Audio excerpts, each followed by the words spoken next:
안녕하세요. 누구식의 슬기로운 부모 생활입니다. 안녕하세요.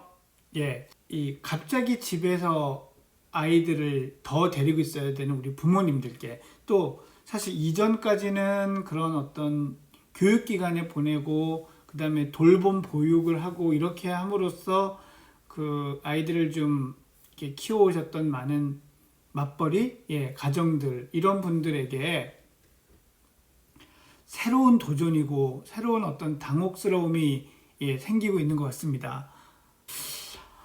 그래서 뭐 사실 아주 정교하게 막 준비를 하고 이러고 시작하는 어떤 방송은 아닙니다만, 이렇게 아이들을 키우고 육아를 해야 되는 이런 분들에게 뭐 나름대로 조금이나마 도움을 드릴 만한 건 없을까, 이렇게 시작을 한 게 이제 오늘의 라이브입니다.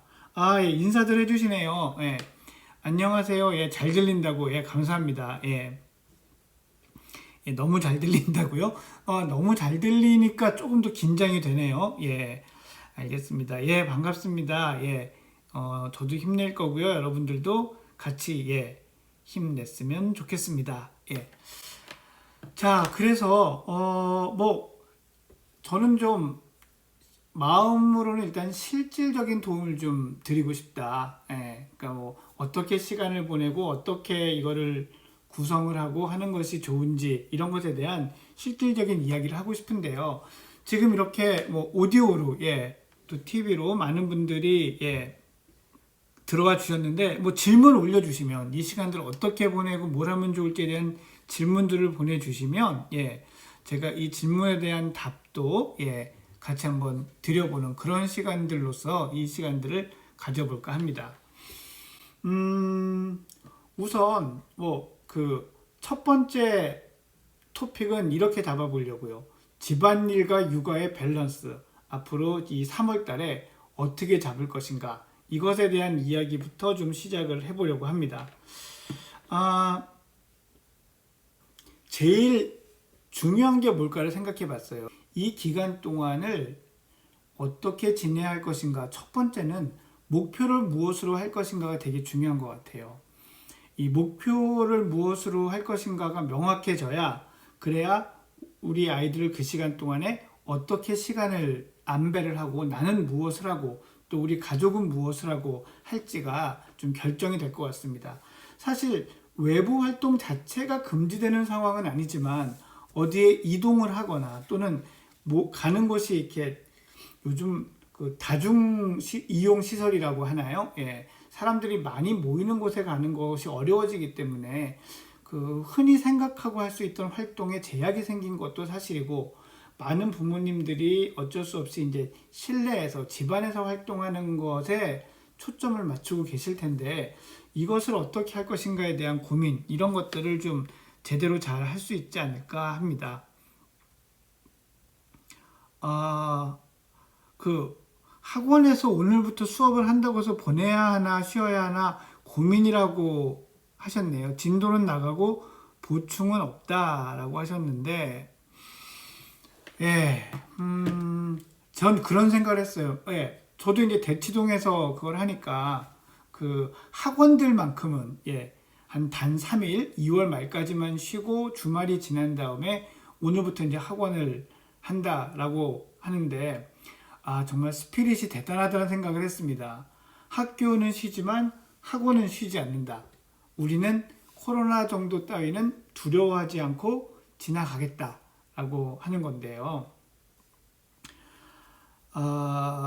우선 제 생각에는 뭐 보충이 없다고는 하지만 저는 요 3월 첫 주, 학교를 안 가는 첫 주 동안은 좀 쉬는 게 낫다고 생각을 합니다. 왜 그러냐면요. 이제 이게 이렇게 될 거예요. 만약에 학원을 갔는데 뭐 다 마스크 쓰고 뭐 한다라고 해도, 손소독 한다고 해도 그 마스크라는 게 KF94 정도만 돼도 되게 답답합니다. 그리고 아마 강의하는 선생님은 도저히 마스크를 쓰시고 하실 수가 없을 거예요. 그러니까 아마도 마스크를 벗고 하시겠죠. 근데 아이들이 마스크 쓰고 듣고 있다가 답답해지면 자기도 벗을 거거든요. 그러면 이제 이미 이 밀접 접촉에 해당이 되는 일이 생길 거예요. 그럼 그 중에 학원 선생님이나 아니면 한 아이가 병을 갖게 되면 나중에 확진자가 되게 되면 그 접촉한 아이들 전체는 또 자가격리를 할 겁니다. 또 하나 좀 무서운 게 뭐냐면 이번 코로나 바이러스가 증상이 발현되기 전, 이제 엄밀히 얘기하면 증상을 인지하기 전이라고 얘기하는 게 더 맞을 것 같아요. 뭐 무증상 발현이 있냐 없느냐는 되게 의학적인 어떤 이 논의의 소재이지만 제가 생각하기 확실한 거는 초기 증상이 확실하지 않기 때문에 초기의 증상을 인지하지 못하고 활동할 가능성이 분명히 있거든요. 그럼 이 사람들이 전파를 한다는 거죠. 이 학생들 사이에 전파가 되면요, 이게 학교를 개학하기가 더 어려워지거든요. 그러면은 학교가 더 오래 쉬게 될 수도 있고요. 또 학교가 여러 학사 일정 등으로 개학을 하게 되면 증상이 있는 사람들은 확진자는 못 나갈 거란 말이죠. 그러면 이 아이만 진도가 뒤처지게 되는 상당히 혼란스러운 상황이 생길 수 있습니다. 그래서 보충도 없고 학원비가 좀 아깝게 생각되시기도 하겠지만 제 생각엔 이번 한 주는 학원을 계속 쉬는 것이 좀 더 취지에 맞고 결국은 큰 피해를 줄이는 길이 아닐까라고 저는 생각이 좀 듭니다. 자, 그러면 이제 집에 이제 얘기로 돌아와서 목표를 분명히 정해야 되는데 목표는 여러 가지가 있을 수 있을 것 같아요. 이번 기회에 우리 아이와 내가 친밀하게 지내자, 친하게 지내자. 이것도 목표가 될 수 있죠. 예, 이것도 목표가 될 수 있고 또 하나 권장할 수 있는 것 중에 하나는 생활 습관을 이 기간 동안에 나랑 우리 아이가 집안에 딱 붙어 있을 수밖에 없으니 집에서 생활하는 생활 습관 중에서 적어도 한 가지 정도는 두 가지 정도는 좀 확실하게 가져보자. 이런 것도 전 대단히 좋은 목표라고 생각을 합니다. 조금 더 발전적인 그리고 나이가 조금 더 많은 이제 제가 지금 오늘 처음 시작은 이 유치원 어린이집을 다니는 아이들을 좀 초점으로 생각하면서 이야기를 시작을 하고 있어요. 뭐 만 나이로 하면 3세에서 5세일 텐데 제가 왜 그렇게 이제 이렇게 구분을 하냐면 이 부모 입장에서 해야 되는 생각이나 원칙은 아이들의 나이에 크게 구애받지 않을 수 있는데 아이와 무엇을 해야 할까? 아이가 무엇을 해야 할까는 이 나이에 따라서 상당히 다를 수가 있거든요. 그래서 일단 제가 시작은 이 유치원, 그러니까 미취학 아동, 초등학교를 가지 않는 어린이집, 유치원 다니는 아이들에 대한 이야기를 좀 위주로 할 거고요. 물론 오늘 라이브 시간에 이제 질문이 들어오면 제가 그 질문에 대한 답은 좀 미리미리 그때 드리려고 합니다. 오디오 라이브에서는 벌써 27분이 들어와 계세요. 예, 대단히 감사하고요.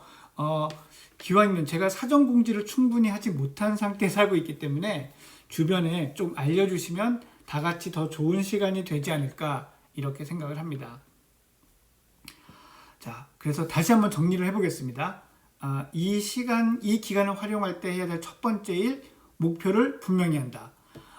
권장할 수 있을 만한 목표로는 친밀감을 강화하기, 생활 습관을 가지기, 그 다음에 부족한 부분을 점검하기. 이 세 가지 정도를 할 수 있으면 참 좋겠다라고 생각을 합니다. 자, 그러면 우선 뭐 친밀감을 강화하기나 부족한 부분을 점검하기는 저희가 종종 하는 얘기고 했던 얘기고 들어보셨을 거고, 그럼 이제 이 생활 습관을 키우는 또는 강화하는 얘기부터 좀 시작을 해보면 어떨까라고 저는 생각이 드는데요. 여러분들 이건 어떻게 생각하세요? 과연 이제 지금 3월 1일부터 어린이집도 안 가고 학교도 안 가고 있어요. 그러면 아이들한테는 뭐라고 이것을 설명을 하셨을까요? 뭐라고 설명할까요? 코로나 바이러스 때문에 어린이집을 안 간다, 유치원을 안 간다, 학교를 안 간다, 만세겠죠. 예, 아이들은 실제로 많이 좋아하고 기대하고 있더라고요. 제가 이제 저의 클리닉에 와서 상담을 하는 친구들하고도 얘기를 해보면 그냥 방학이 길어졌다 정도의 생각을 하고 있는 것 같습니다. 그러니 이것이 왜 생겼고 어떤지에 대한 깊은 생각을 안 하게 되죠. 아이들의 잘못이라고 생각할 수는 없습니다. 그죠? 이게 아이들의 잘못일 수는 없겠죠. 근데 이걸 이제 뭐 꼭 그 어린아이들한테 이런 걸 얘기를 해줘야 되느냐, 가르쳐 줘야 되느냐, 그런 것에 대한 얘기도 좀 해봐야 되겠네요. 예, 미디어를 어떻게 활용할 거냐. 예. 예, 제가 해야 될 얘기를 조금 메모도 하면서 이렇게 하려고요. 예, 라이브니까 또 이런 것에 대해서는 조금 좀 여러분들도 그 양해를 해주시기 바랍니다. 근데 이런 걸 하나도 안 알려주면 어떻게 되느냐? 우선 부모의 얘기가 그냥 잔소리가 될 가능성이 있어요. 그러니까 이 잔소리 때문에 흘려듣는 건 괜찮지만 그 잔소리 때문에 공부를 안 하는 건 또 이 역전의 기회라 할까요? 다음에 다시 해볼 수 있는 기회가 있지만 이 건강을 또 해치게 되면 이건 또 안 되지 않습니까? 그러니 제 생각에는 그 왜 쉬게 되고 이것을 그러니까 코로나 때문인데 왜 쉬어야 되는지 이런 것들을 좀 알려줄 필요가 있습니다.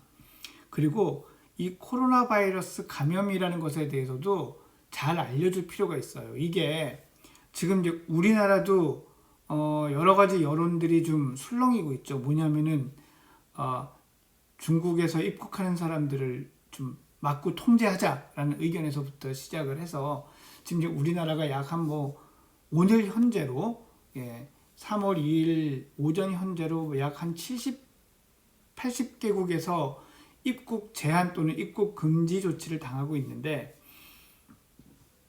그러면서 이제 코리안 혐오 뭐 이런 얘기도 나오고 있잖아요. 물론 사실 일어나서는 안 되는 일인데 이게 우리나라 국내에도 생길 수 있어요. 그러니까 코로나 바이러스에 감염된 아이들한테 친구들이 아무 악의 없이 무슨 말인지도 모르고 에이 코로나래요 코로나 이렇게 놀리는 일이 생길 수 있거든요. 그리고 또 그런 동네에 사는 사람 그런 지역에 사는 사람을 폄하하는 얘기들이 또 생길 수도 있습니다. 그래서 아이한테 이 코로나의 의미가 뭔지에 대해서 정확하게 얘기해 주는 건 필요하겠다라고 생각을 합니다. 그래서 그러면 이 코로나 바이러스에 대해서 어떻게 설명하면 좋을까에 대한 이야기부터 좀 시작을 하도록 해볼까요? 여러분들은 코로나 바이러스에 대해서 무엇을 알고 계신가요? 어떻게 알고 계시죠? 네.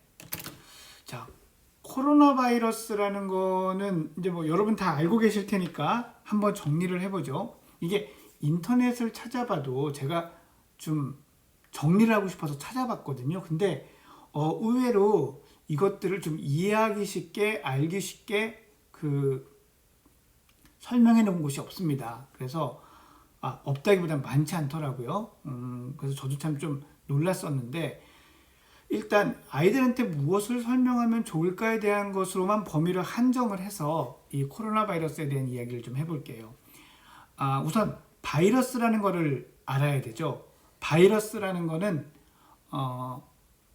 기생충은 아니고 기생 생물체?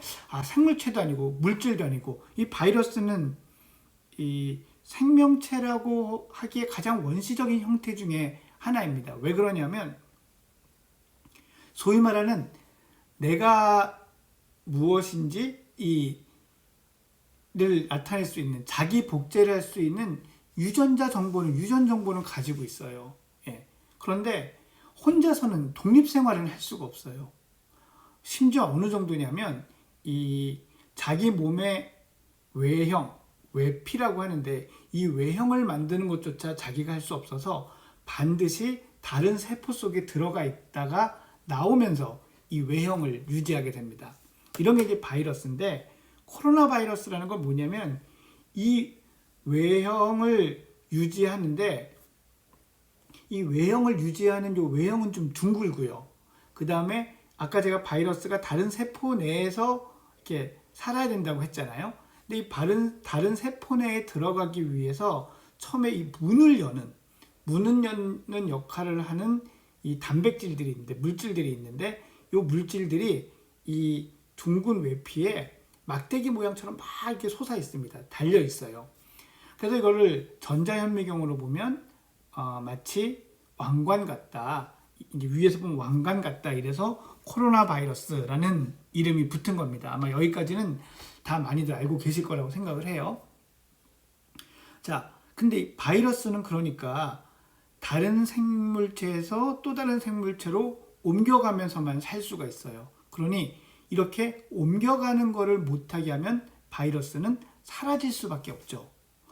여기서 어떻게 생각하면 상당히 흥미로운 것들을 우리가 알 수 있는데, 바이러스가 너무 치명적이잖아요. 그럼 이 바이러스가 또 오래 못 갑니다.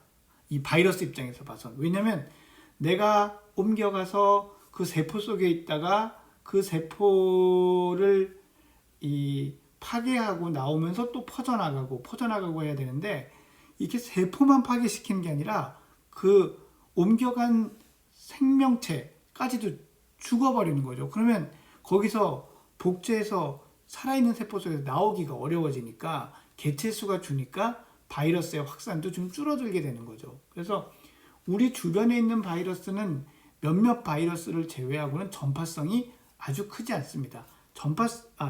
이 독성이 치명적인 게 잘 없어요. 예를 들어서 에이즈 바이러스는 걸리면 치료하지 않았을 때 매우 치명적이지만, 에이즈 바이러스는 쉽게 얘기해서 기침이나 뭐 이런 걸로 쉽게 전파가 잘 안 되는 거예요. 예. 자, 하여튼 뭐 바이러스에 대한 얘기는 그렇고, 그러니 이 바이러스가